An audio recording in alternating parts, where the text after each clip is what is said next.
Welcome. Take a breath. Let it out slowly. You're here now, and that's enough. In the next 2 hours, we're going to explore something together. Something that might change everything you thought you knew about wealth, about poverty, about your own capacity to create the life you've been dreaming of. But before we begin, I want you to do something. I want you to release, just for these 2 hours, every preconception you've ever carried about money, every story you've told yourself about why you can't have more, every belief that whispered to you that wanting wealth is somehow wrong or selfish or spiritually empty. Let those stories fall away. Because what if, and I'm asking you to genuinely consider this, what if poverty is not a virtue? What if it's not a test of character or a path to enlightenment? What if, instead, it's a violation of universal law? Wallace D. Wattles believed this, and he didn't just believe it as philosophy. He lived it. He proved it. And then he wrote it down in 1910 in a small book called The Science of Getting Rich, a book that, over a century later, still holds the keys to abundance that most people miss entirely. Wattles wasn't born into wealth. He wasn't handed a fortune or given special access. He lived much of his life in poverty, struggling, failing, watching his family suffer because he couldn't provide. And in that suffering, he asked a question that changed everything. He asked, is there a science to this? Is there a law, as exact and reliable as the law of gravity, that governs the creation of wealth? And he discovered there is. He discovered that getting rich is not a matter of luck, not a matter of being in the right place at the right time, though that can help. Not a matter of inheriting money or having connections, though those things can accelerate the process. Getting rich, Wattles found, is a matter of doing things in a certain way. A certain, exact, replicable way. And anyone who does things in this way, whether they're brilliant or ordinary, educated or not, well-connected or isolated, will get rich with mathematical certainty. That's a bold claim. And yet, as you'll see over these 2 hours, it's a claim backed by principle, by practice, and by proof. Wattles wrote this. There is a science of getting rich, and it is an exact science, like algebra or arithmetic. There are certain laws which govern the process of acquiring riches. Once these laws are learned and obeyed by any man, he will get rich with mathematical certainty. Mathematical certainty. Not P, not maybe, certainty. And the foundation of this science, the bedrock upon which everything else rests, is what Wattles called the thinking substance. Listen to these words carefully, because they're the key to everything that follows. He wrote, there is a thinking stuff from which all things are made, and which, in its original state, permeates, penetrates, and fills the interspaces of the universe. A thought in this substance produces the thing that is imaged by the thought. Let that sink in. There is a thinking stuff, not dead matter, not random chaos, but a substance that thinks. A formless intelligence that fills all space, that exists in every atom, every particle, every space between. And this substance, this consciousness, this original cause responds to thought. It takes the form of what you think about it. It creates what you hold in your mind with faith and purpose. This is not positive thinking in the shallow sense. This is not affirmations plastered on your mirror that you don't really believe. This is something far deeper. This is a systematic approach to impressing your desires upon a responsive universe. And when you learn how to do this, when you learn to think in what Wattles called the certain way, your life will begin to change. Not overnight, perhaps, but inevitably. Now, why is this teaching more relevant now than it was in 1910? Because now, more than ever, we're drowning in complexity. We're told that success requires hustle, grinding, sacrificing your health and relationships. We're told that wealth is for the lucky few, the born into it elite, the ruthless competitors. We're told to fight for scraps, to fear scarcity, to protect what little we have. And all of that, every bit of it, is thinking from the competitive mind. The mind that says there's not enough to go around. The mind that says if you win, I lose. And that mind, Wattles discovered, will keep you poor no matter how hard you work. But there's another way. The creative way. The certain way. The way of working with the thinking substance, not against it. The way of drawing your wealth from the infinite supply, not taking it from others. The way of thinking that creates rather than competes. And this way, this science, is what we're going to explore together tonight. By the time morning comes, you'll understand the principles, you'll know the practices. And if you apply them not half-heartedly, not occasionally, but with consistency and faith, you will get rich. Not because I say so, but because Wattles proved it. And because thousands since him have proven it again and again. So settle in, let your body relax, let your mind open. You don't have to believe everything I say, but I invite you to consider it, to try it, to test the principles in your own life, because the thinking substance is not selective. It doesn't care about your past. It doesn't judge your mistakes. It simply responds to the thoughts you hold with faith, with gratitude, with unwavering certainty. And if you can learn to hold those thoughts in a certain way, everything changes. Everything. Let's begin. Chapter 2, the thinking substance # understanding the responsive universe, Wattles discovered. There is something beneath everything you see, beneath the table, the walls, your own body, beneath the trees outside, the earth below, the stars above. Something fundamental, something that was here before matter took form, before energy condensed into what we call reality. Wallace D. Wattles called it the thinking substance. And understanding this, really understanding it, is the first step toward getting rich. Not understanding it intellectually, though that helps, but understanding it in your bones, in your experience, feeling it as true. So what is this thinking substance? Wattles described it as a formless intelligence that permeates all existence. It's not God in the religious sense, though you can call it that if it helps. It's not separate from you, watching from above, judging whether you deserve wealth or not.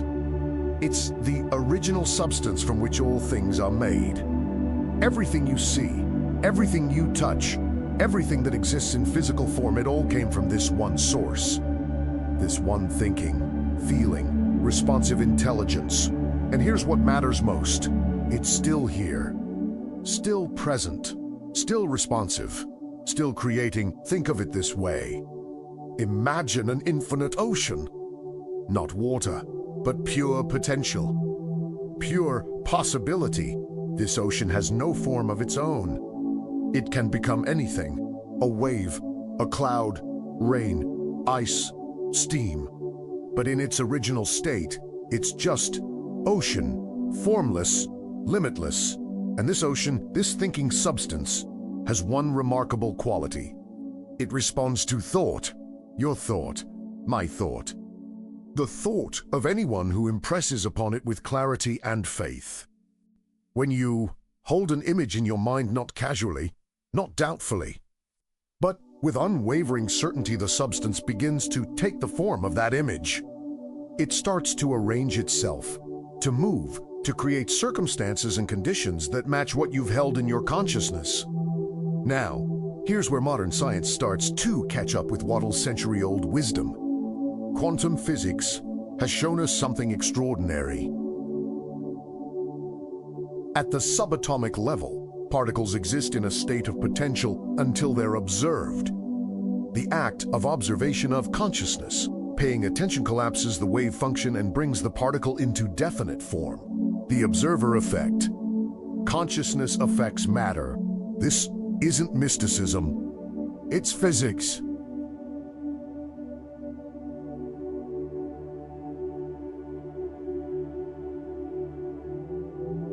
David Bohm, one of the most respected quantum physicists of the 20th century, spoke of an implicate order and underlying field of information and intelligence from which all physical reality unfolds. Sound familiar? Wattles was describing this same reality 100 years ago. He just called it the thinking substance. But here's what most people miss. The substance doesn't just respond to positive thoughts. It responds to all thoughts.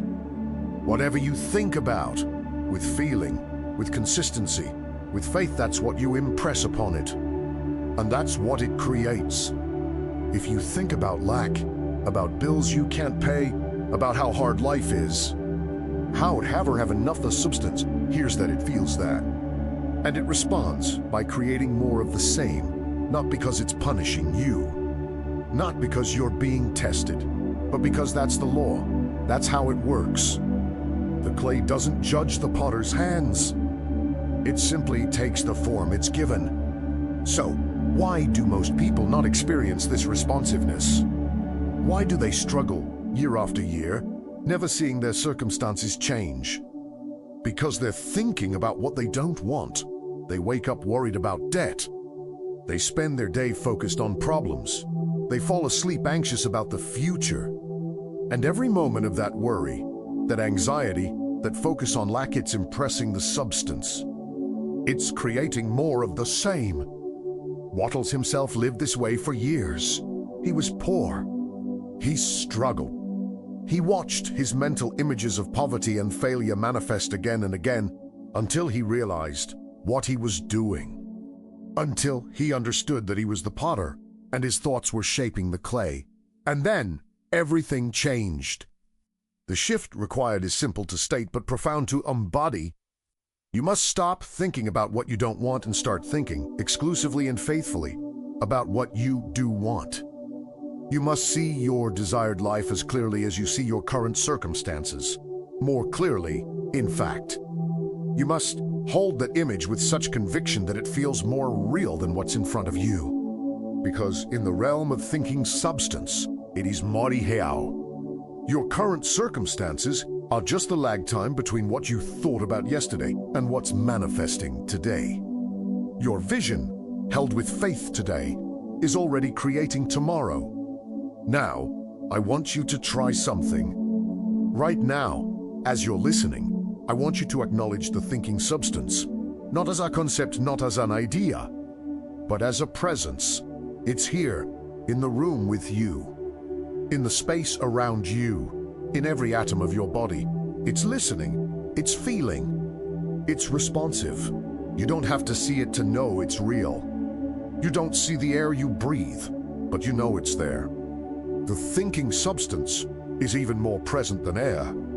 So just for a moment, speak to it. Not out loud, unless you want to, but in your mind, say, there is a thinking substance. It hears my thoughts. It responds to my faith. And then notice. Notice if something shifts, even slightly, is self-present. A feeling of being held. A quiet knowing that you're not alone in this, that the universe is not indifferent, that intelligence is here, with you, waiting to respond. This is not imagination. This is acknowledgement of what is. And this acknowledgement, this recognition of the thinking substance as real and responsive, is the foundation of everything that follows. Because once you truly know that there is a conscious universe responding to your thought, you can never think carelessly again. You can never afford to let your mind wander into worry and lack. You become responsible, not in a heavy, burdensome way, but in a powerful way. You become the conscious creator of your life. And that's what Wattles discovered. That's what he lived. And that's what he's inviting you into right now. The thinking substance is here. It's listening. What will you impress upon it? Chapter 3, the certain way number why there's only one path to riches. Now that you understand there is a thinking substance, a responsive intelligence that takes the form of your thoughts, the question becomes, how do you think in a way that creates wealth? Not poverty, not struggle, but actual, tangible, life-changing abundance. And this is where Wattles makes a claim that sounds almost arrogant in its certainty. He says there is only one way, not multiple paths, not many strategies, one, and he calls it the certain way. Let me read his words directly. There is a science of getting rich, and it is an exact science, like algebra or arithmetic. There are certain laws which govern the process of acquiring riches. Once these laws are learned and obeyed by any man, he will get rich with mathematical certainty, one way. And anyone who learns it and obeys it will get rich. Not might, will, with mathematical certainty. Now, if that's true and Wattles spent his life proving it was, then everything else you've been taught about wealth is, at best, incomplete. And at worst, totally backwards. So what is this certain way? Let's start with what it's not. It's not the competitive way. It's not the path of taking, fighting, clawing your way to the top. It's not about winning at someone else's expense. It's not about being smarter, faster, more ruthless than the next person. And yet, that's how most people approach wealth. They look at the world and see scarcity. They see limited resources, limited opportunities, limited wealth. They think, if I'm going to get mine, I have to take it from someone else. I have to compete. I have to beat them. And so they spend their lives in this exhausting, soul-crushing battle, fighting for every dollar, protecting what they have, fearing those who might take it away. And here's the irony. The competitive mind, Wattles discovered, will never make you truly rich. You might accumulate some money. You might win a few battles, but you'll always be at war, always defending, always afraid, and the thinking substance doesn't respond well to fear. It responds to faith, to creative thought, to the consciousness of abundance, not scarcity. So the competitive way, no matter how hard you work at it, will always hit a ceiling because it's fundamentally misaligned with the way the universe actually operates. The certain way, on the other hand, is the creative way. It's the way of drawing from the infinite supply, not taking from finite resources. It's the way of asking the thinking substance to create something new, rather than stealing something that already exists. Wattles wrote, "You must get rid of the thought of competition. You are to create, not to compete for what is already created." Read that again. You are to create, not to compete for what is already created. This is profound. This changes everything. Because when you're creating, there's no limit. The thinking substance can form anything. It can produce wealth where there was none. It can open doors that didn't exist. It can bring opportunities, people, resources out of the invisible realm into your life. But it can only do this when you're thinking creatively, when you're aligned with abundance, not scarcity. Now, let me give you a historical example. In Wattles' time, the late 1800s and early 1900s, there were men called the robber barons, Rockefeller, Carnegie, Vanderbilt, men who accumulated massive wealth through competition, through crushing their rivals, through monopolies and ruthless business practices. And yes, they got rich, but at what cost? Their wealth came at the expense of others, workers exploited, competitors destroyed, communities damaged. That's the competitive way. And while it can produce material wealth, it never produces peace. It never produces fulfillment. Because it's built on fear and taking, not on faith and creating. But there were others. Henry Ford, for instance, a contemporary of Wattles. Ford didn't just compete for market share. He created something new. The assembly line, mass production. He made cars affordable for the average person, which had never been done before. And in doing so, he created wealth not just for himself, but for millions. His workers could afford to buy the very cars they built. His innovation lifted entire communities. That's the creative way. That's thinking in alignment with the thinking substance, creating value where there was none, advancing life, not diminishing it. And that's the path Wattles is pointing us toward. So how do you think in the certain way? Wattles gives us 3 requirements, 3 non-negotiables. And all 3 must be present, working together for the science to work. The first is a fixed vision. You must have a clear, definite mental picture of what you want, not vague. Not I want to be rich, but specific, detailed. I see myself living in this kind of home, doing this kind of work, living this kind of life. The vision must be so clear that you could describe it to someone else in vivid detail. This is the impression you're making on the thinking substance. And if the impression is blurry, the result will be blurry. The second requirement is unwavering faith. Not hope, not I wish this could happen, but certainty. The kind of knowing you have when you've planted a seed and you trust it will grow. You don't dig it up every day to check. You don't doubt. You just know the seed is in the ground. The conditions are right. Growth is inevitable. That's the faith Wattles is talking about. And this faith must be unwavering. Because every time you doubt, you're sending a mixed signal to the thinking substance. You're saying, create this. No, wait, maybe don't. I'm not sure. And the substance, responding to your dominant thought, creates more confusion, more delay. The third requirement is gratitude. And we'll explore this deeply in another chapter. But for now, understand this. Gratitude is the connecting link between your mind and the thinking substance. It's the bridge. Without gratitude, your vision and your faith are disconnected from the source of supply. But with gratitude, you're in communion. You're acknowledging that the substance is real, that it's responsive, that it's already working on your behalf. And that acknowledgement, that thankfulness, keeps your mind fixed on abundance, on what is, not what isn't. And that's the frequency the substance responds to most powerfully. So here's the test. Can you hold a clear vision? Can you maintain unwavering faith? Can you live in gratitude even before you see the evidence? If you can do these 3 things, and Wattles promises this, you will get rich. Not because you're special, not because you deserve it more than others, but because you're thinking in a certain way. You're aligned with the law, and the law doesn't play favorites.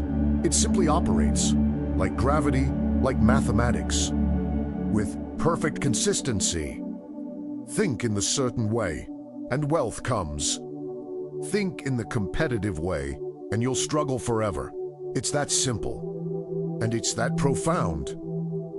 Chapter 4. Impression over expression number the most misunderstood principle. Here's where most people get it wrong. They focus all their energy on the doing, on vision, on the hustle. They wake up early, work late, grind themselves into exhaustion, and wonder why they're still not getting ahead.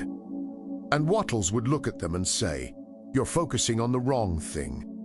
You're trying to express before you've impressed. You're trying to act your way into wealth without first thinking your way into it, and that's backwards.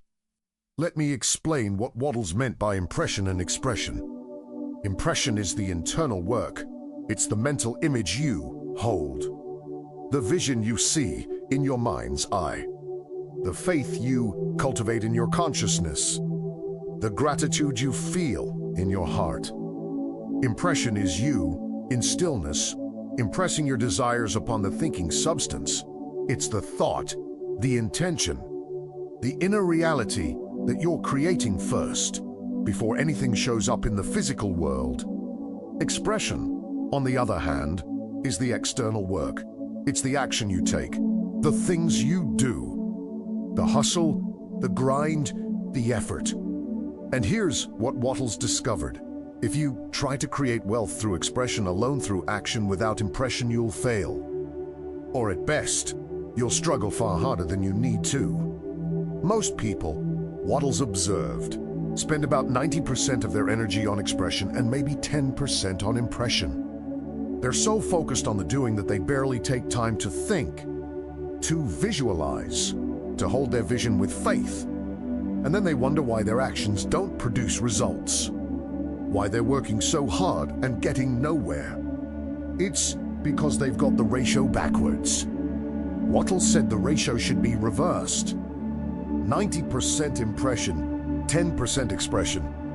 The vast majority of your creative energy should be spent on the internal work, on holding the mental image, on cultivating faith, on living in gratitude. Because when you do that, when you impress the thinking substance powerfully and consistently, the right actions become obvious. Opportunities appear, doors open. The expression becomes easy, natural, almost effortless.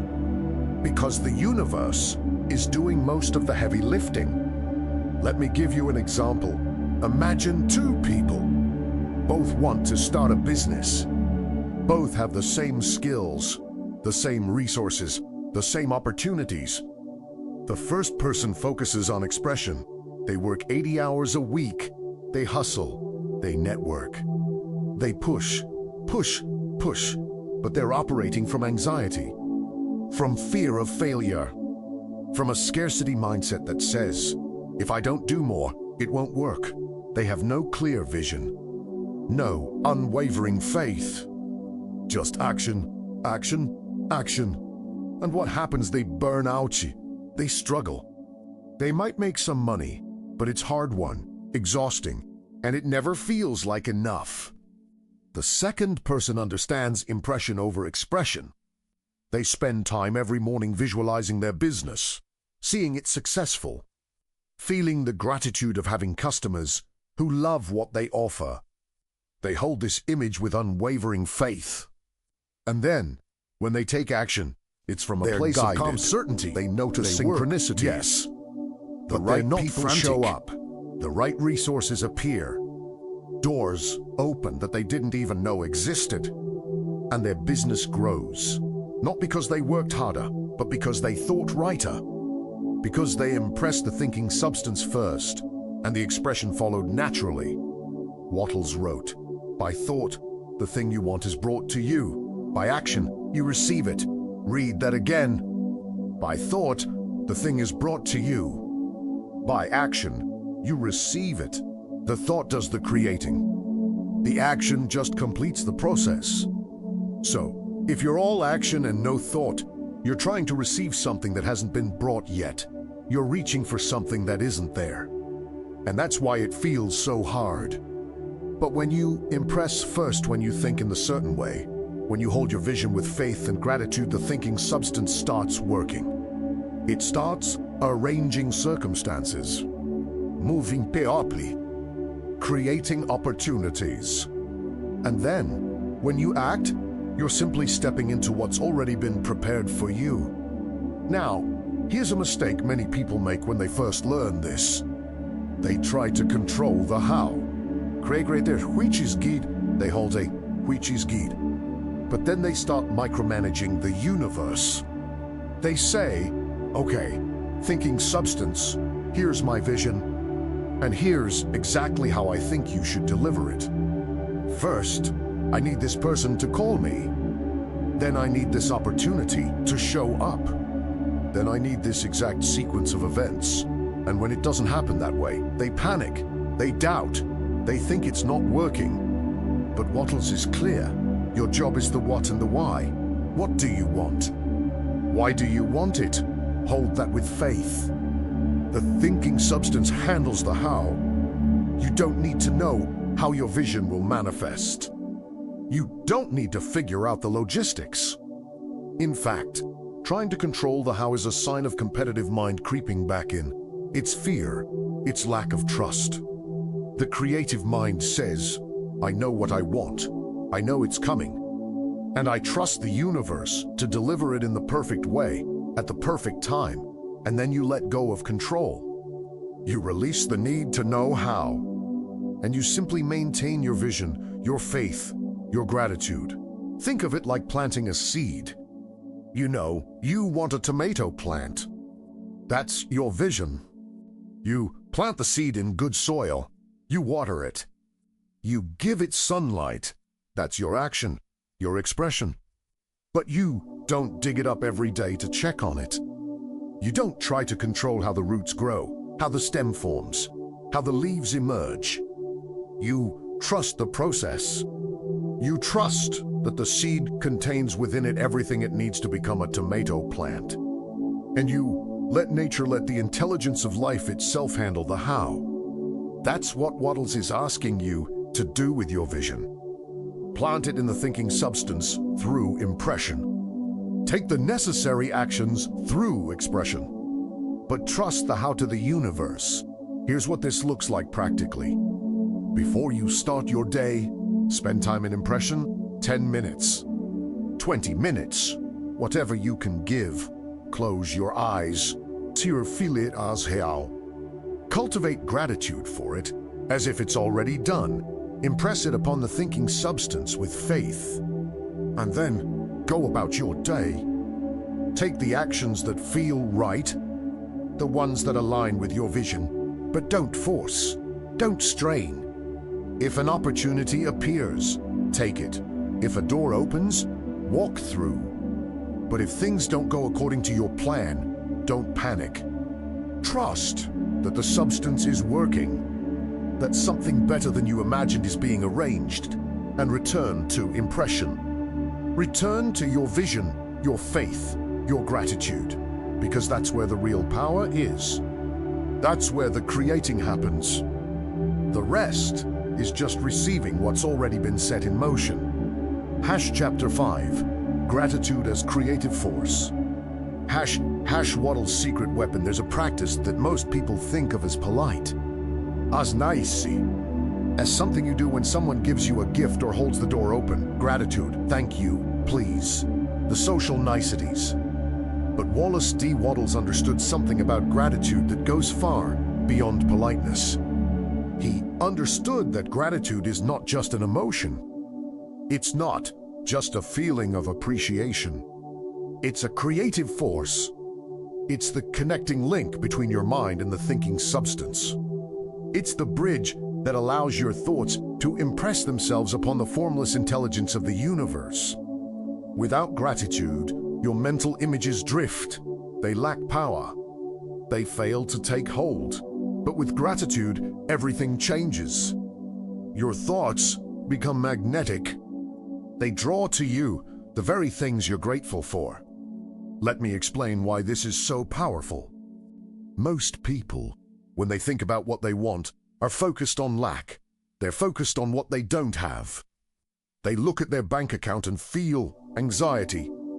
They look at their job and feel frustration. They look at their life and feel that gnawing sense of not enoughness.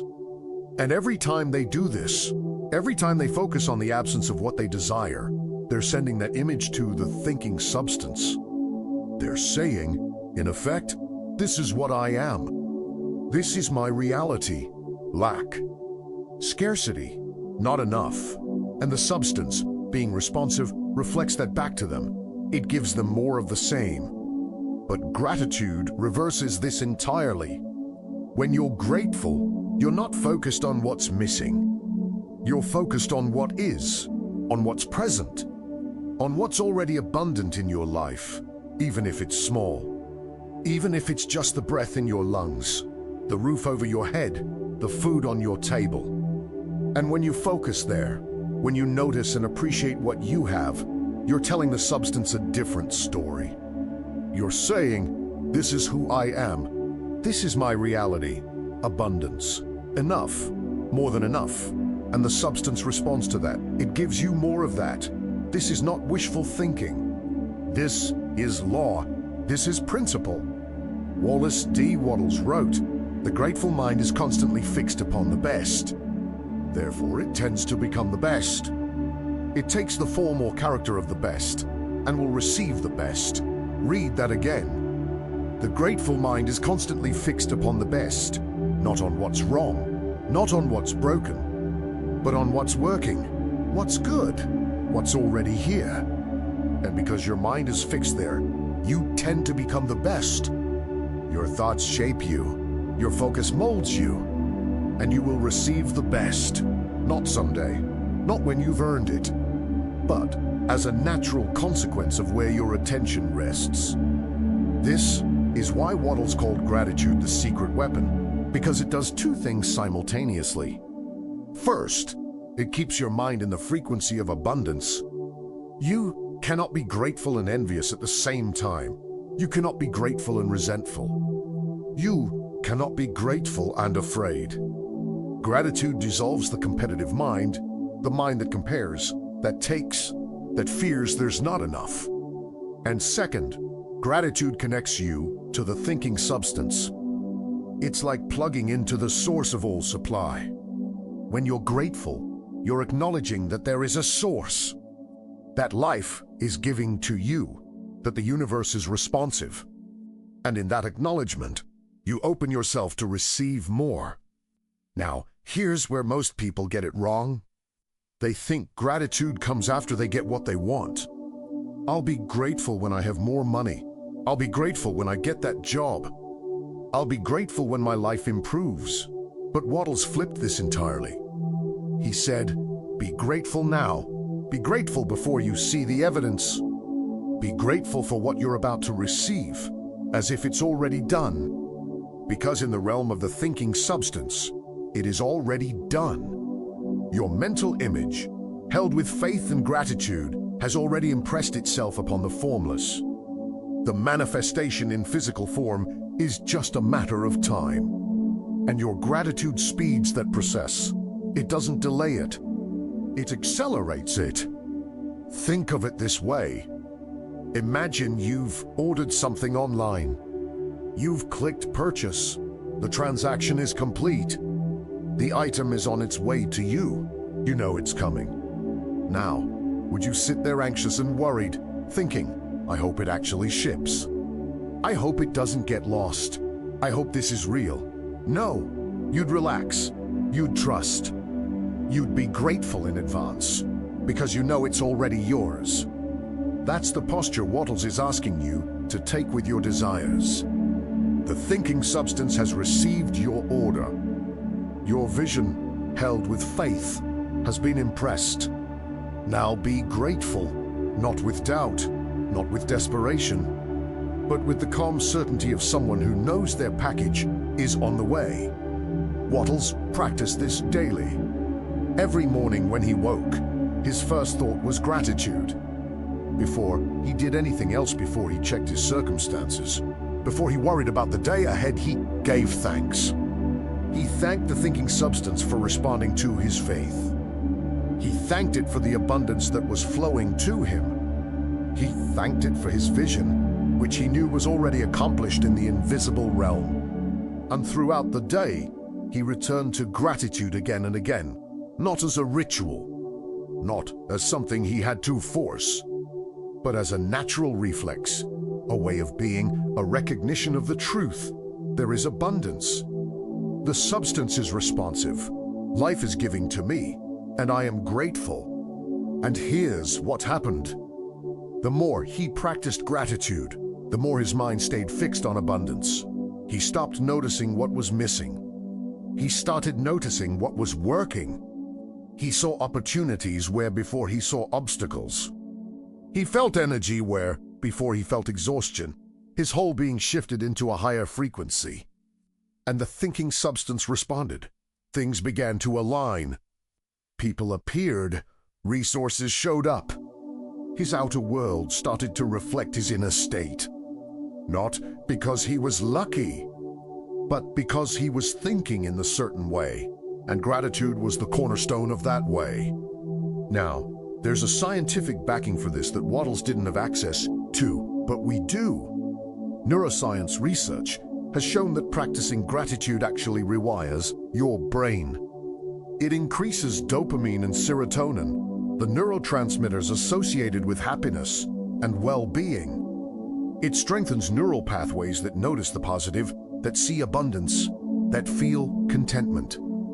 The HeartMath Institute has found that gratitude creates coherence between your heart and your brain, a state where your entire system functions optimally. You think more clearly. You feel more peaceful. You're more creative. more intuitive, more connected, all from gratitude. So what Wattles discovered through experience, science is now confirming through research. Gratitude isn't just nice, it's neurologically powerful. It's physiologically transformative. It's a creative force at every level of your being. So how do you practice this? How do you make gratitude the default setting of your mind? Start simple. Tonight, as you're listening to this, as you're drifting towards sleep, practice Wattles' method. Don't wait until you feel grateful. Don't wait until something good happens.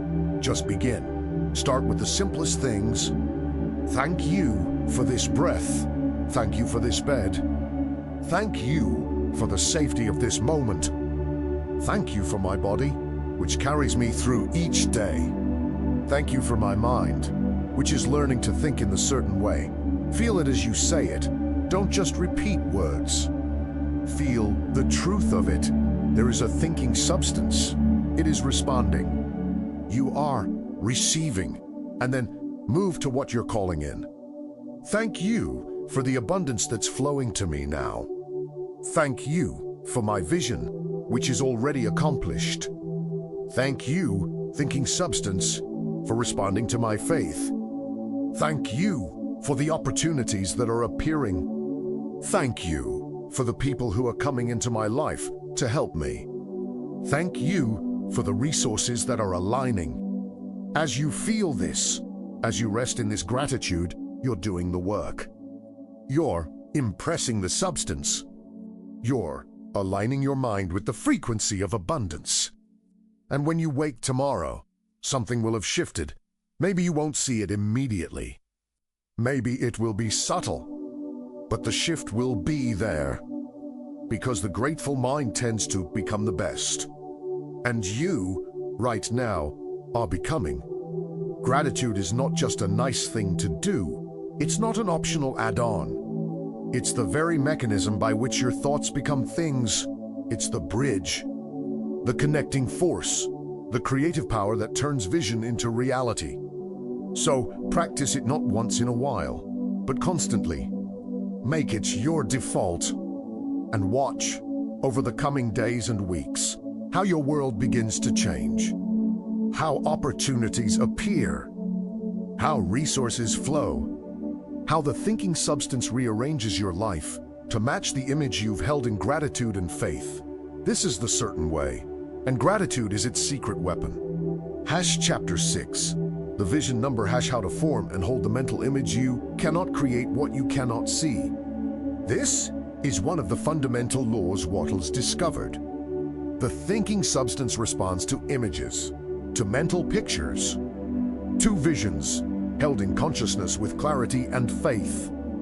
If your mind is vague about what you want, if you're just hoping for more money or a better life, without any specifics, the substance has nothing clear to respond to. It's like trying to order from a menu without knowing what restaurant you're in. But when you have a clear, definite, detailed vision of exactly what you want, the substance can begin to create it. And that's what this chapter is about: how to form that vision, how to hold it, and how to maintain it even when doubt creeps in. So let's start with the first step, creating your clear mental picture. Wattles said, you must form a clear and definite mental picture of what you want, not vague, not general, specific, detailed, vivid. You should be able to describe your ideal life in such detail that someone listening could almost see it themselves. Not just I want to be rich, but I see myself living in a home with large windows that let in natural light. I see myself doing work that I love, work that allows me to use my gifts and serve others. I see myself with financial freedom, enough money that I'm not worried, not stressed, not controlled by lack. I see myself traveling, spending time with people I love, having the resources to be generous. That's a vision. That's something the thinking substance can work with. Now, here's what most people do wrong. They focus on dollar amounts. I want to make $1 million. And while there's nothing wrong with that as a goal, it's not enough. Because the money itself isn't what you really want. What you want is the life that money provides. The freedom, the security, the ability to do what matters to you. So, instead of fixating on the number, focus on the life.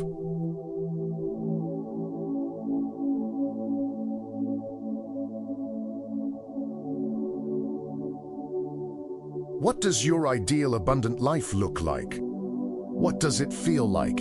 Who are you with? What are you doing? Where are you living? Paint the picture in your mind with such detail that it becomes more real than your current circumstances. And here's a crucial point. You need to feel it, not just see it. Feel it. Wattles emphasized this. The mental image must be accompanied by feeling, by emotion, by the sense of already having it. Because the thinking substance doesn't just respond to thought. It responds to feeling, to faith, to the energy of certainty. So when you hold your vision, you can't be wishing. You can't be hoping. You must be knowing. Feeling the reality of it as if it's already done. And the more you practice this, the more you see and feel your vision, the more it impresses itself upon the substance. But there's a balance required here. And this is where many people struggle. On one hand, you need absolute clarity about your vision. You need to see it, feel it, know it. But on the other hand, you can't be attached to the timeline. You can't be anxious about when it will show up. Because anxiety is competitive mind. It's fear, it's lack of trust. And it sends a mixed signal to the thinking substance. You're saying, I want this, but I'm worried it won't come. I believe, but I'm afraid I'm wrong. And that doubt, that fear, interferes with the impression. Wattles was clear. You must be certain the vision is coming, but you must release control over when. The substance delivers in perfect timing. Not your timing, perfect timing. And sometimes that means delays that you don't understand. Sometimes it means the how, and when look different than you expected.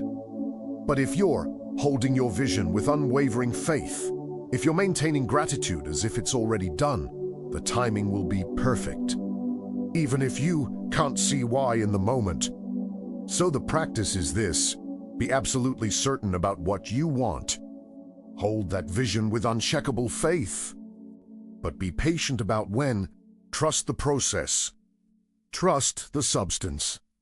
And don't dig up the seed every day to check if it's growing. Now, what do you do when doubt arises? Because it will. You're human. You have a past. You have conditioning. You have external circumstances that might seem to contradict your vision. And in those moments, doubt whispers, this isn't working. You're fooling yourself. Nothing's changed. What do you do then? Wattles' answer is simple. Return to gratitude immediately. Doubt is a sign that you've slipped into focus on lack, on what isn't here yet. Gratitude pulls for an abundance, on what is it on one. So the moment doubt arises, don't fight it. Don't berate yourself for doubting. Just redirect. Thank you, thinking substance, for my vision. Thank you that it's already accomplished. Thank you for your perfect timing. I trust you. And then return to seeing and feeling your vision as real. Wattles used an affirmation that you can borrow. He would say to himself, there is abundant supply. It is mine. I receive it now, not in the future, now, because in the realm of consciousness, in the realm where the thinking substance operates, your vision exists now. It's already created. The physical manifestation is just catching up. So, you're not affirming something false. You're affirming what's true in the invisible realm. And affirm it. As you feel it, you're accelerating its appearance in the visible realm. Here's a practical exercise you can do tonight. As you're falling asleep, close your eyes. Take a few deep breaths and then see your vision. Not as something you're trying to create, but as something that already exists. You're not imagining it, you're remembering it. You're connecting to it. It's there, in the invisible realm, fully formed. And you're just tuning in. Feel the gratitude of having it. Feel the peace of knowing it's done. Feel the joy of living that life. And as you drift off to sleep, let that vision be the last thing in your consciousness. Because your subconscious mind, in that drowsy theta state, is wide open, it's receptive, it's absorbing, and what you impress upon it before sleep gets programmed deeply. So give it your vision, give it your faith, give it your gratitude, and let sleep do the rest of the work. This is how you form and hold the mental image. With clarity, with feeling, with faith, with gratitude, and with patient trust in the substance's perfect timing. Do this consistently, not once, not occasionally, but daily, and your vision will manifest. Not because you're special, not because you got lucky, but because you're thinking in the certain way, and the certain way always works. Always. Chapter 7. Efficient action number #action in the present moment now. Let's talk about the doing. Because some people hear about the power of thought, about impression over expression, and they think, great, I'll just sit here and visualize. I don't need to do anything, and that's a misunderstanding. That's not what Wattles taught. He was very clear. You must act. The vision impresses the substance. Faith keeps the connection strong. Gratitude maintains the frequency. But action is what completes the circuit. Action is how you receive what the substance is bringing to you. So there's a role for doing, for moving, for working in the world. But it's a different kind of action than most people are used to. It's what Wattles called efficient action.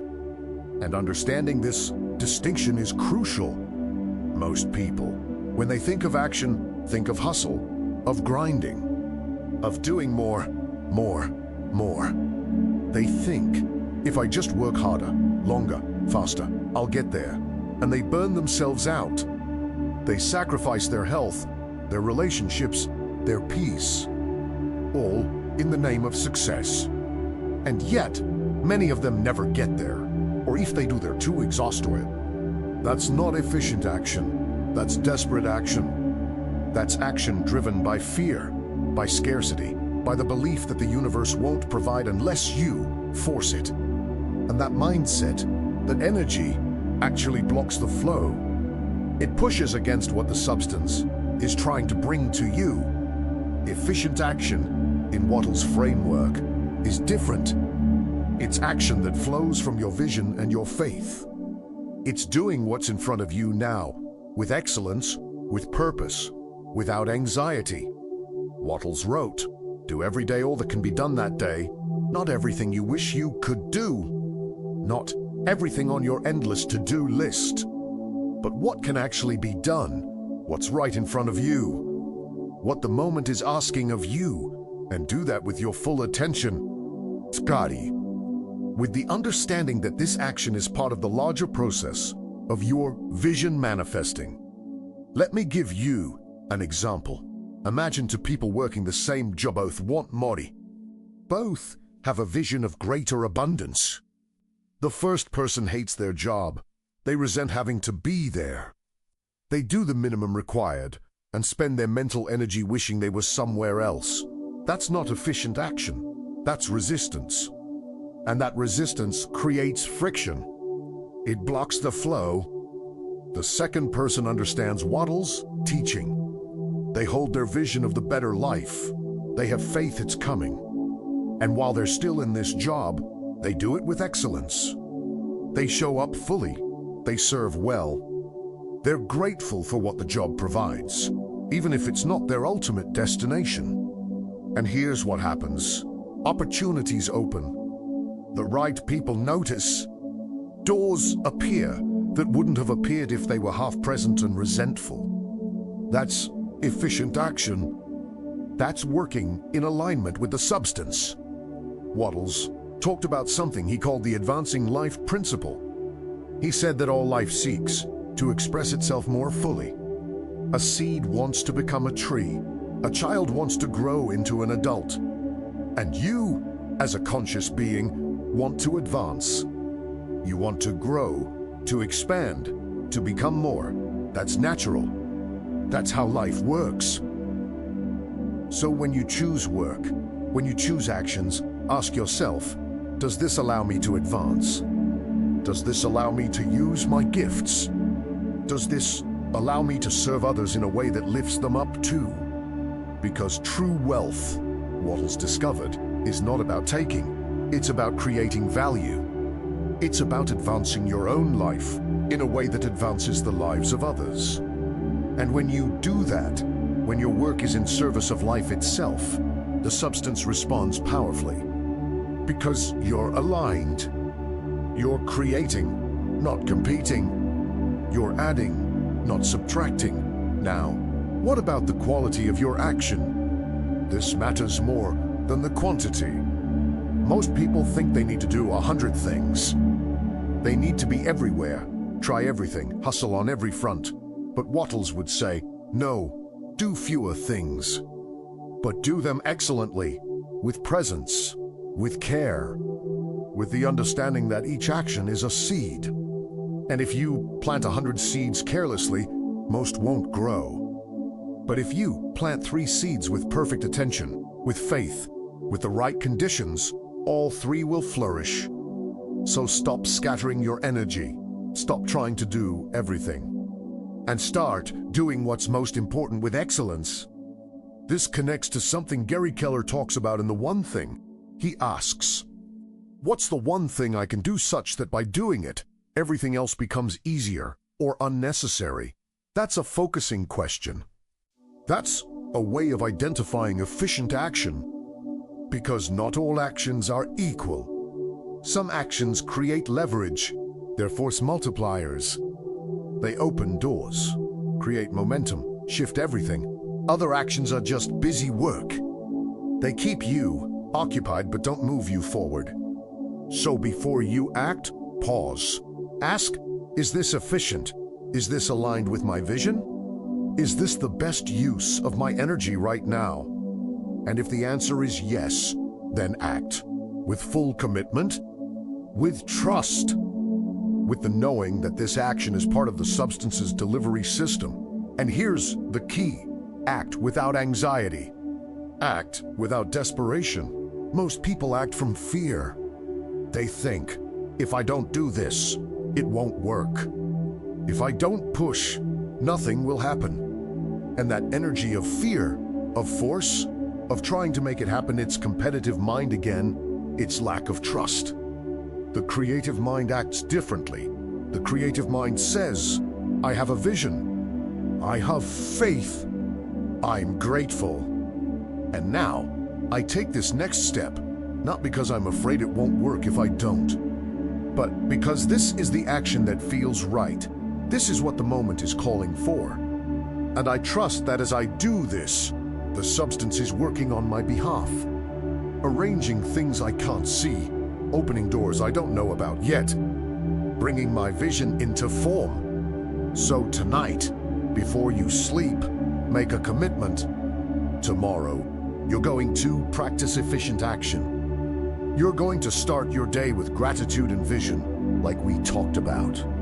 And then, you're going to look at what's in front of you, what needs to be done today. Not everything, not the impossible list, but what can actually be done. And you're going to do that with excellence, with presence, with the faith that this action is part of a larger unfolding. And then you're going to release the results. You're going to trust that the substance heard you, that it's responding, that your vision is manifesting. And you're going to go to sleep that night in gratitude, knowing you did your part, and the universe is doing its part. That's efficient action. That's the certain way.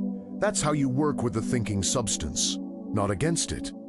Chapter 8. Hidden blocks number why some manifest quickly and others struggle. You've learned the principles.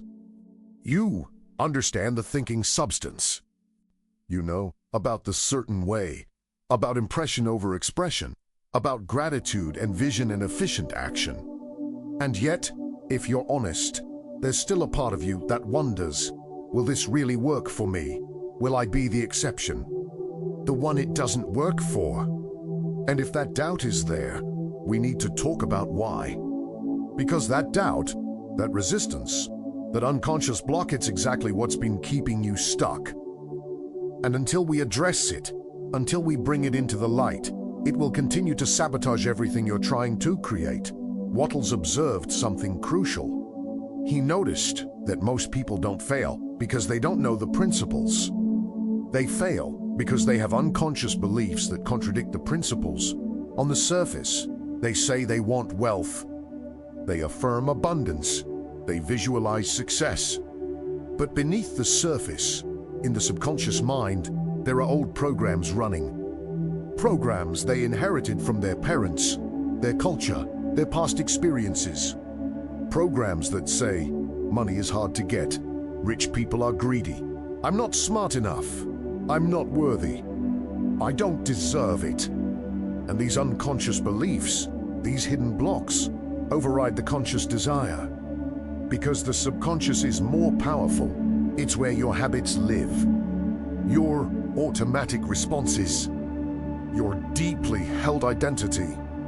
And if your subconscious believes you're meant to struggle, no amount of conscious affirmation will overcome that. Not without reprogramming. So let's talk about the most common hidden blocks. The first is the belief in limitation. Most people were raised with scarcity thinking. They heard things like, money doesn't grow on trees. We can't afford that. Life is hard. You have to work yourself to the bone just to survive. And even if they consciously rejected those beliefs as adults, the beliefs are still there, lodged deep in the subconscious. And every time they try to create wealth, the subconscious whispers, who are you kidding? This won't work. You're not special. You're going to fail like you always do. And that voice, that doubt, sends a mixed signal to the thinking substance. It's like trying to drive with one foot on the gas and one on the brake. You might move forward a little, but mostly you just wear yourself out. The second block is talking about poverty. Wattles was very clear on this.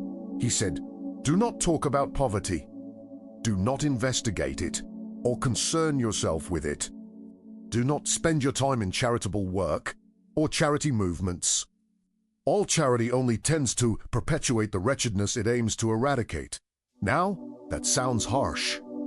But here's what he meant. When you focus on poverty, when you study it, talk about it, immerse yourself in the problem, you're impressing the thinking substance with images of lack.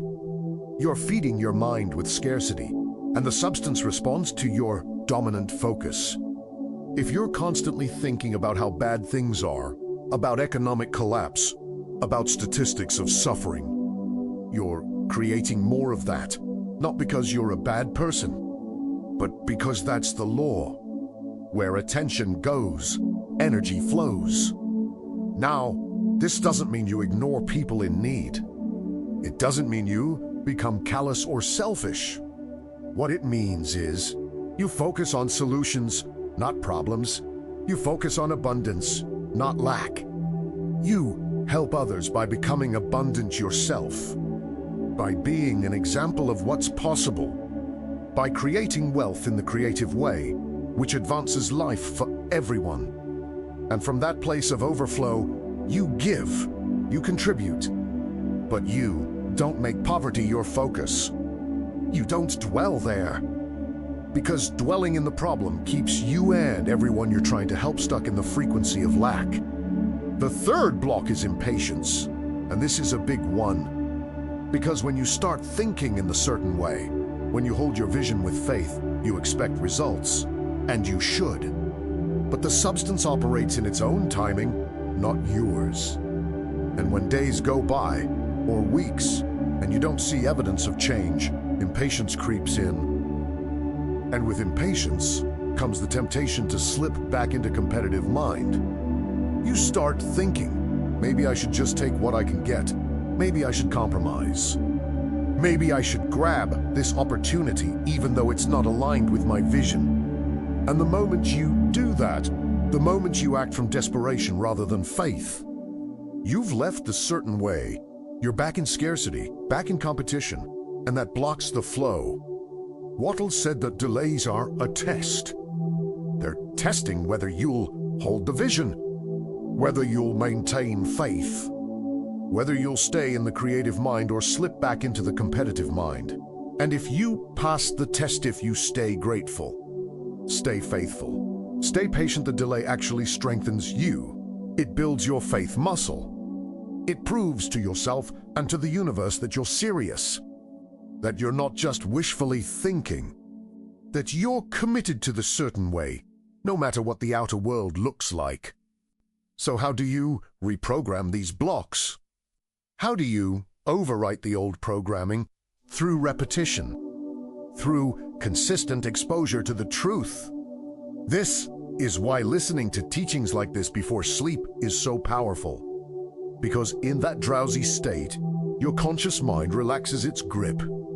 Your critical faculty, the part that says this is too good to be true, quiets down. And your subconscious becomes receptive, open, ready to absorb new beliefs. So when you listen to Wattles' principles again and again, when you fall asleep hearing that the thinking substance is responsive, that you are worthy, that wealth is your natural state, those truths start to sink in. They start to replace the old programming and overchime yours with your conscious desire. And that's when manifestation becomes effortless, because there's no more internal conflict, no more competing signals. Just one unified message: I am abundant. I am creating wealth.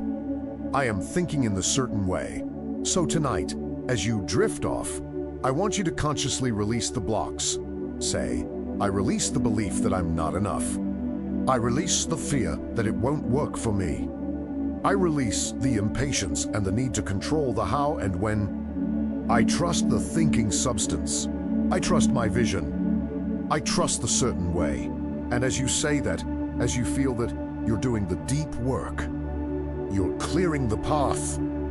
You're making space for wealth to flow to you unobstructed. And tomorrow, when you wake, something will have shifted. The blocks will be a little looser, the faith a little stronger, and you'll be one step closer to the life you've been holding in your mind. Chapter 9, the daily routine, Wattles' morning and evening practice. If you want to think in the certain way, you can't do it occasionally. You can't meditate on your vision once a week and expect transformation. Wattles was clear. This must become a daily practice, a rhythm, a way of structuring your day so that you're consistently impressing the thinking substance, consistently maintaining your faith, consistently living in gratitude. And in this chapter, I'm going to walk you through the exact routine that Wattles recommended, the morning practice, the touch points throughout the day, the evening practice, because these practices, done consistently, are what reprogram your subconscious, what shift your default state from scarcity to abundance, what turn the certain way from an idea into a lived reality. Let's start with the morning, the moment you wake up. Before you check your phone, before you think about your problems, before you engage with the world, this is your most powerful moment of the day, because your mind is coming out of sleep. It's still in a receptive state. The subconscious is close to the surface. And what you impress upon it in these first few minutes will set the tone for your entire day. So Wattles' instruction is simple. The first thought of your day must be gratitude. Not worry, not stress. Gratitude. Thank you for this day. Thank you for another opportunity to think in the certain way. Thank you, thinking substance, for your presence and your responsiveness.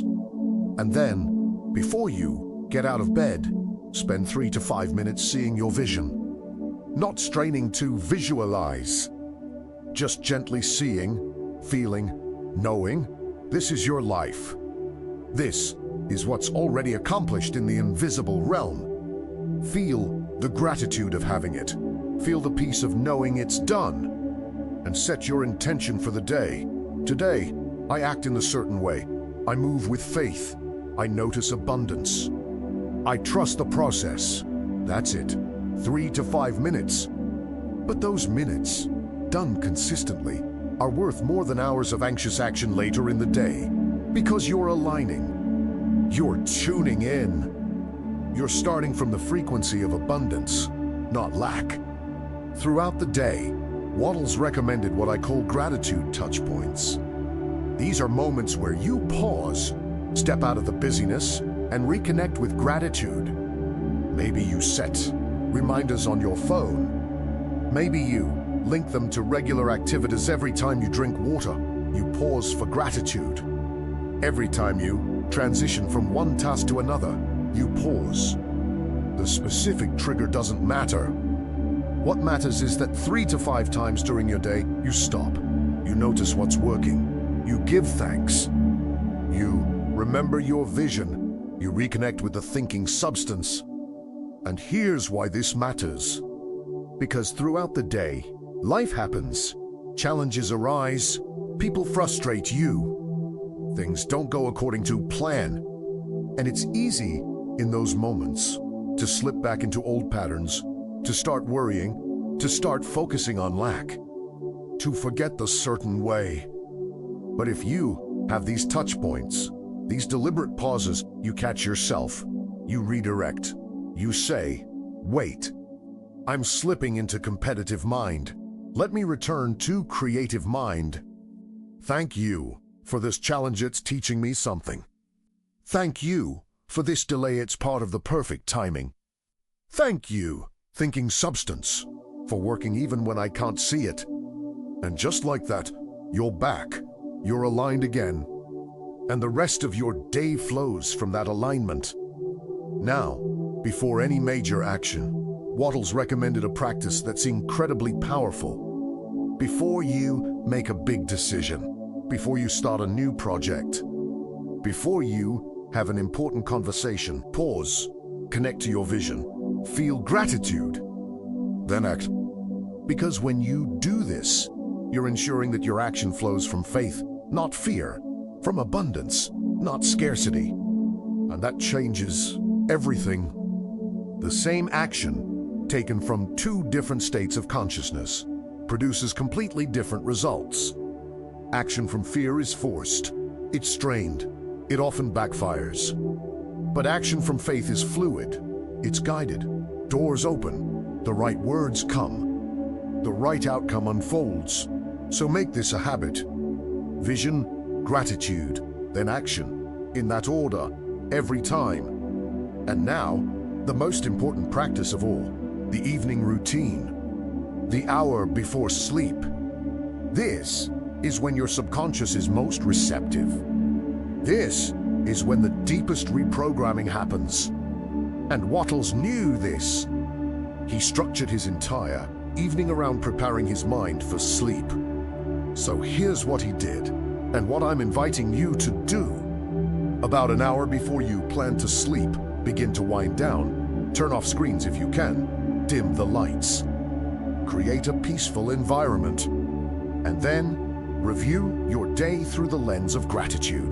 But not through the lens of what went wrong, what worked today, what you didn't accomplish, what am I grateful for, what you're worried about, even the challenges, what did they teach me, how did they serve my growth. This practice of gratitude review does something powerful. It trains your mind to look for the good, to notice abundance, and over time you start to see more and more things to grateful for. Not because your life has changed yet, but because your perception has changed. And your perception shapes your reality. So spend a few minutes in this gratitude review. And then release the day. Let it go. Say, I've done what I could do. I trust that the thinking substance is working on my behalf. I release control. I surrender to the process. And I trust tomorrow's unfolding. And then, the final and most important part. Hold your vision as you drift to sleep. See it. Feel it. Know it. This is your last conscious act of the day. And it's the most powerful impression you can make on your subconscious. Because as you fall asleep, your brainwaves shift from beta active thinking to alpha, relaxed to theta deep meditative state to delta deep sleep. And in that theta state, right before sleep, your subconscious is wide open, suggestible, receptive. It absorbs whatever you give it. So give it your vision. Give it your faith. Give it your gratitude. Let that be the seed planted in the soil of your subconscious as you sleep. And all night long, beneath your awareness, that seed is growing. That vision is being impressed deeper and deeper. And when you wake, you're closer to it. You're more aligned with it. You are becoming it. This 2-hour audio you're listening to right now, this is designed for exactly this purpose. You can listen to it as you fall asleep. Let Wattles' principles, his wisdom, his certainty wash over you. Let it reprogram the old beliefs. Let it replace scarcity with abundance. Let it anchor the certain way into your subconscious. And do this night after night. Because transformation doesn't happen in one session. It happens through repetition, through consistent exposure to truth, through daily practice. And finally, once a week, Wattles recommended a vision review. Sit down with a journal. Write out your vision. Keep it fresh. Keep it alive. Ask yourself, is this still what I want, or has it evolved? Because as you grow, as you expand, your vision might clarify, it might get bigger, it might shift slightly. And that's okay. Rhinoverse, they let it guide you. And also, celebrate evidence. Notice the small manifestations, the synchronicities, the opportunities that appeared, the way things are shifting, even subtly. Because when you celebrate evidence, you're reinforcing to your subconscious, this is working. The certain way is real. And that reinforcement builds more faith, which creates more manifestation, which builds more faith. It's a beautiful upward spiral. So this is your daily routine. Morning, gratitude and vision before you get out of bed. Throughout the day, touch points of gratitude and reconnection. Before, action, vision, and gratitude. Evening, gratitude review, release. Vision as you fall asleep. Weekly, vision rewrite and evidence celebration. Simple, but profound. And if you do this consistently, if you make this your way of life, wealth is inevitable. Not someday. Not if you're lucky. Inevitable, because you're thinking in the certain way. And the certain way always works. Chapter 10.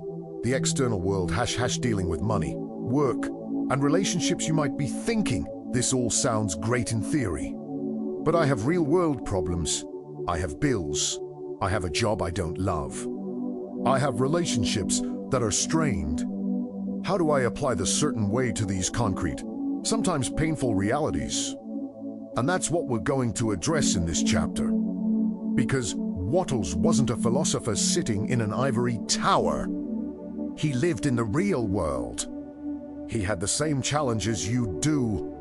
And he figured out how to apply these principles in practical, everyday situations. So let's walk through the big areas: money, work, and relationships. Let's start with your current job. Maybe you hate it. Maybe it's soul-sucking. Maybe every day you wake up dreading going in. And you're thinking, if I have this vision of doing work I love, why am I still stuck here? Shouldn't the thinking substance have moved me by now? Here's what Wattles would say: your current job is your starting point. It's not your destination, but it's where you are now. And how you handle it determines how quickly you move forward. If you go to work resentful, bitter, doing the minimum, you're in competitive mind. You're in resistance. And that resistance blocks the flow. The substance can't move you forward if you're pushing against where you are. But if you understand the certain way, you do something different. You hold your vision of the work you truly want. You keep that alive. You have faith it's coming. But while you're still in this job, you do it with excellence. You show up fully. You serve well, not because you love the job, but because you're practicing the principle of efficient action. You're doing what's in front of you now with integrity. And here's what happens. Opportunities open. Someone notices your work ethic. A door appears that wouldn't have appeared if you were half present, or the job itself starts to shift. Maybe you're moved to a different role. Maybe new responsibilities emerge that align more with your gifts. The substance works in mysterious ways, but it works. And it works faster when you're not resisting where you are. Now, what about financial pressure? Bills, debt, the anxiety of not having enough? Wattles acknowledged this is real. But he said, don't dwell there. Acknowledge the situation, yes. Take the practical actions you need to take. Pay what you can pay. Make the calls you need to make. But then, release the worry. Don't spend your emotional energy obsessing over the problem, because that obsession feeds the thinking substance with images of lack, and it creates more lack. Instead, after you've done what must be done today, return to your vision. Return to gratitude. Return to faith. Say, I trust that the substance is responding. I trust that the money I need is on its way. I trust the timing, and then let it go. This is one of the hardest practices. Because when you're in financial pressure, every instinct says, worry more, figure it out, control it. But that's competitive mind, that's fear, and fear blocks. Faith opens. So you have to make a conscious choice. Am I going to dwell in the problem? Or am I going to dwell in the solution? Am I going to focus on lack? Or am I going to focus on my vision of abundance? And I'm not saying ignore reality. I'm saying don't let reality be your only focus. Hold the vision bigger than the current circumstance. Because the vision is what's creating the new circumstance. Let's talk about relationships. This is tricky. Because relationships are not something you do alone. They involve other people with their own minds, their own beliefs, their own patterns. And as you start thinking in the certain way, as you start living in abundance consciousness, some of your relationships will shift, and that can be painful. Wattles was honest about this. He said, some relationships are built on shared scarcity, on complaining together, on bonding over how hard life is. And when you stop participating in that, when you refuse to join the negativity, those relationships might feel threatened. People might criticize you. They might call you naive or unrealistic. They might pull away. And here's what Wattles would say, let them, not with bitterness, not with judgment, but with understanding that not everyone is ready for this path. And that's okay. Your job is not to convert them. Your job is to live the certain way yourself, to become an example. And if they're meant to join you, they will. But if they're not, trying to force it only creates friction. So be kind. Be respectful, but protect your vision. Don't share it with people who will mock it. Don't let their doubt infect your faith. And trust that as you become more abundant, as your life starts to reflect your inner work, the right people will appear. Relationships that match your new frequency. People who support, uplift, and celebrate your growth. And then there's the question of giving, of helping others. Wattles had a unique perspective on this. He said, the best way to help others is to become abundant yourself. Because when you're living in lack, when you're struggling, you have nothing to give. You're trying to help from empty. But when you've created wealth in the creative way, when you've drawn from the infinite supply, you have overflow, you have resources. And from that place, you can truly serve. You can be generous without resentment. You can give without depleting yourself. So don't feel guilty about wanting wealth. Don't feel like it's selfish. Getting rich, when done in a certain way, advances life for you and for everyone you touch. So here's how you navigate the external world while thinking in the certain way. In your job, do your current work with excellence while holding your vision of the work you truly want. With money, handle the practical necessities, but don't dwell in lack. Return to vision and faith. In relationships, protect your vision, let go of those who drain you, and trust that aligned people will appear. And in all of it, remember that you're advancing life. You're creating, not competing. And every step you take in a certain way makes the path easier for those who come after you. Chapter 11. The multiplication effect. Number what happens when you live the certain way. Now, we come to something beautiful. Something that Wattles described, but that you can only truly understand through experience. It's what happens when you consistently think in the certain way, when you've been holding your vision for weeks, months, when you've maintained faith even through delays, when you've lived in gratitude even before seeing evidence. Something starts to shift, not just in your outer world, though that shifts too, but in you, in your consciousness, in your very being. And this shift creates what I call the multiplication effect, where everything starts to compound, where manifestation accelerates, where wealth flows not in a trickle, but in a flood. Let's start with the compounding of creative thought. Every time you hold your vision with faith, you're making a deposit, an impression on the thinking substance.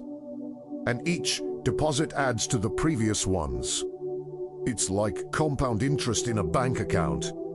The first deposit might seem small, insignificant, but it's earning interest. And the second deposit adds to that, and the third. Ampan over chimidos. They build on each other. And there comes a moment, Wattles called it the tipping point, where the accumulated impressions reach critical mass. Where your inner work suddenly, seemingly overnight, manifests in your outer world. This is why people who succeed with Wattles' principles often report that nothing happened for months. And then everything happened at once. They thought they were doing it wrong. They almost gave up. But they kept going. They kept holding the vision. They kept living in gratitude. And then, suddenly, the floodgates opened. The job offer came. The money appeared. The opportunity showed up. Not because they got lucky, but because the thinking substance had been working all along beneath the surface, arranging circumstances. And when the time was right, when the inner work was complete, it all manifested quickly, powerfully, undeniably, theirs.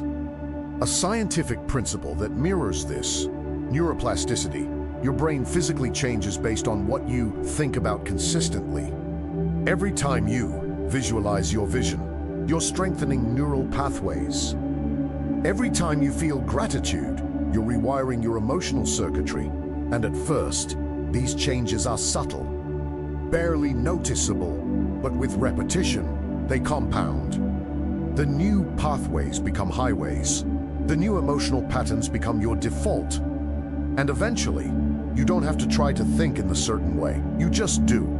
It's who you've become. And from that place, manifestation is effortless because there's no internal resistance, no competing signals, just pure, aligned creative thought. Now, here's another aspect of the multiplication effect. You become a magnet. Wattles talked about this. He said that when you're thinking in a certain way, when your consciousness is tuned to abundance, you start to attract opportunities, the right people, the right resources, the right timing. And it's not magic, it's resonance. It's frequency. Everything in the universe vibrates. And you, as a conscious being, are vibrating at a certain frequency. When you're in fear, in lack, in competitive mind, you're vibrating low, and you attract more of that. low-frequency experiences, struggle, conflict. But when you're in faith, in gratitude, in creative mind, you're vibrating high, and you attract high-frequency experiences, opportunities, abundance, connection. Think of it like tuning a radio. When you're on the wrong frequency, all you hear is static. But when you tune to the right frequency, the signal comes through clear. You're not creating the radio waves. They're already there, broadcasting. You're just tuning in. And wealth, opportunities, the life you desire, they're already broadcast in the invisible realm. Already created by the thinking substance in response to your vision. Your job is to tune your frequency, to match, to stay in gratitude, to stay in faith, to stay in the creative way. And as you do, you'll start to notice the right person calls you at just the right time. The perfect opportunity appears in your inbox. A solution to a problem shows up seemingly out of nowhere. That's not coincidence. That's the thinking substance arranging your life to match your vision. That's you being a magnet. And here's the responsibility that comes with this. When you get rich, not if, when you have a choice, you can hoard, which is competitive mind. Or you can circulate, which is creative mind. Wattles was clear. The purpose of getting rich is not to accumulate. It's to advance life. For yourself, yes, but also for others. Wealth is energy, and like all energy, it's meant to flow. When you hold on to it, when you grip it tightly out of fear that you'll lose it, you stop the flow. And the substance stops, bringing more. But when you give, when you share, when you use your wealth to serve and uplift, you're keeping the flow open. You're telling the substance, I trust there's more where this came from. And the substance responds by bringing more. This is not about giving recklessly or becoming a doormat. Wattles wasn't advocating poverty. He was advocating circulation, giving from overflow, using your wealth in ways that advance life, starting businesses that employ people, supporting causes you believe in, helping family and friends not from obligation, but from joy. And here's the beautiful paradox. The more you give from this place of abundance, the more you receive, because you're demonstrating to the universe that you're a conduit, not a container. And the universe loves to flow through conduits. Now, let me tell you about Wattles himself, because his life is proof of this multiplication effect. For years, he struggled. He was poor. He watched his children go without. He felt the pain of failure, but then he discovered these principles, and he started applying them faithfully, consistently, and his life began to change, not overnight, but gradually, steadily. He moved from poverty to comfort, from struggle to ease, and in his final 3 years of life, he died in 1911. Just after publishing his book, his daughter testified that he was living in abundance, that he had manifested the very wealth he taught about. He wasn't a hypocrite. He wasn't a theorist. He was a practitioner, and his transformation from poverty to prosperity using his own principles is the ultimate proof that the certain way works. So as you drift towards sleep tonight, feel this multiplication effect beginning in you. Feel the deposits you've been making, every vision held, every moment of faith, every expression of gratitude. They're compounding, they're building. And soon, maybe tomorrow, maybe next week, maybe next month, you'll reach the tipping point, the moment when your inner work manifests in your outer world. And when that happens, remember, you didn't get lucky. You didn't cheat the system. You simply thought in the certain way. You aligned with universal law, and the Lord delivered, as it always does, as it always will. Chapter 12. Conclusion number as you sleep tonight. The certain way takes route. We've come to the end of our 2 hours together, but this isn't really an ending. It's a beginning. Because what you've heard tonight, the thinking substance, the certain way, The power of impression and gratitude. Envision this isn't just information. This is transformation. If you let it be, if you take what you've learned and apply it daily, consistently, with faith. Because knowledge without application is just philosophy. But knowledge applied becomes power, becomes wealth, becomes the life you've been dreaming of. So let's synthesize what we've covered. Let's bring it all together into a clear, simple framework that you can carry with you as you move forward. First, there is a thinking substance, a formless intelligence that permeates all existence. It's not dead matter. It's alive, conscious, responsive, and it takes the form of what you think about it with faith and feeling. This is the foundation. This is what makes everything else possible. Because once you know there's a responsive universe, once you feel it is real, you can never think carelessly again. You become responsible, powerful, a conscious creator. Second, there is a certain way, one path to riches. And it's not the competitive path. Not the path of taking, fighting, hustling out of fear. It's the creative path. The path of impressing your vision upon the thinking substance with unwavering faith and gratitude. And then taking efficient action in the present moment. Not desperate action, not frantic busyness, but calm, purposeful, aligned action that flows from your vision. This is the certain way, and anyone who follows it will get rich, not because they're special, but because they're aligned with law. Third, impression comes before expression. The mental work is more important than the physical work. 90% of your creative energy should be spent on holding your vision, cultivating faith, living in gratitude. Only 10% on action. Because when the inner work is strong, the outer work becomes easy. Opportunities appear, doors open. The right actions become obvious. But without the inner work, you can hustle forever and get nowhere. So prioritize the impression, the thought, the consciousness, and let the expression flow from that. Fourth, gratitude is the connecting link. It's not optional. It's not just a nice practice. It's the bridge between your mind and the thinking substance. Without it, your vision floats unanchored. With it, your vision impresses powerfully. So make gratitude your default. Practice it in the morning, throughout the day, before sleep.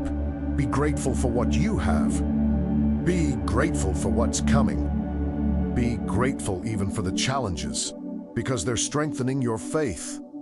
And as you live in gratitude, you'll notice your mind stops fixating on lack. It starts noticing abundance, and what you notice, you create more of. Fifth, you must hold a clear vision, not vague. Not I want to be happy, but specific, detailed, vivid. See your ideal abundant life. Feel it, know it, and hold that vision with unwavering faith. Not hope, faith. The kind of certainty you have about the sun rising tomorrow. And here's the key. Hold the vision, but release the timeline. Trust that the thinking substance is delivering in perfect timing, even if it's not your timing. Even if there are delays, you'd understand. Trust. And wing, skratifu. Stay faithful, stay in the certain way. Sixth, you must act. This isn't passive visualization. Wattles was clear. Do every day all that can be done that day.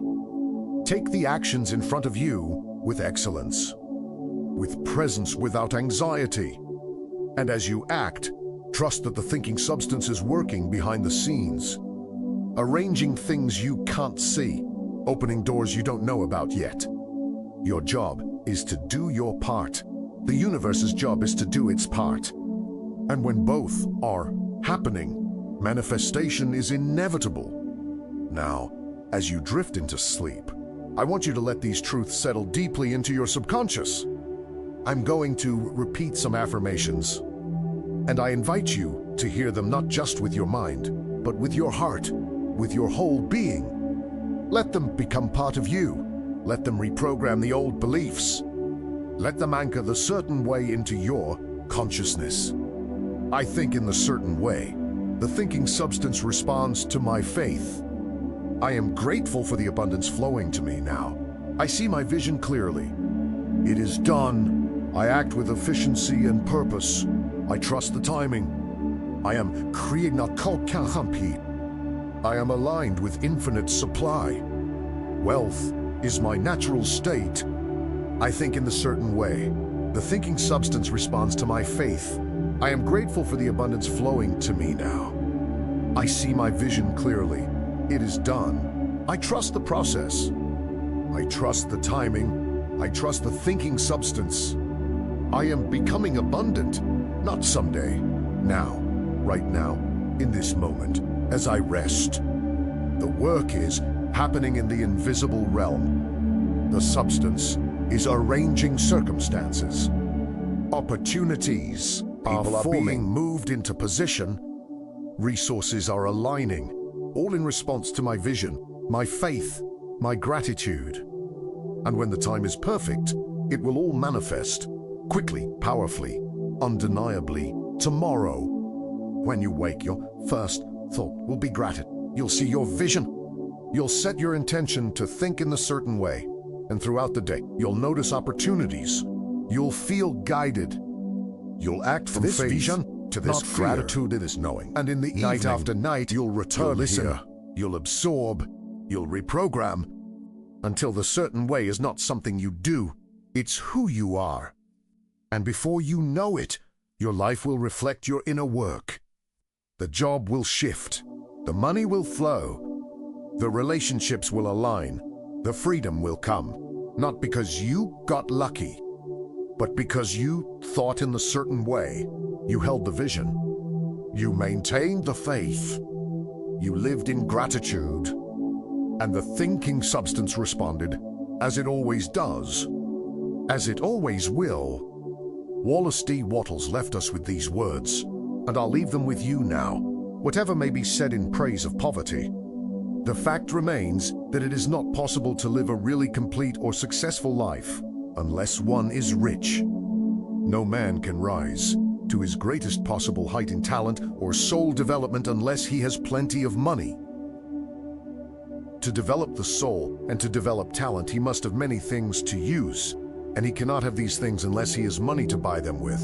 You are meant to be rich, not for ego, not for greed, but for the full expression of life, for the development of your soul, for the advancement of your gifts, for the ability to serve at the highest level. And the path to that richness is clear. It's the certain way. It's what you've learned tonight, and it's what you'll live from this day forward. Thank you for these 2 hours of deep work. Thank you for your openness, for your willingness to let go of old beliefs and embrace new truth. The subconscious has absorbed what the conscious mind might have missed. And as you drift into sleep, the reprogramming continues, the seeds are planted, the vision is impressed, and the thinking substance is responding. Right now, in this moment as you rest, sleep well, seeker. The certain way is working, even as you dream.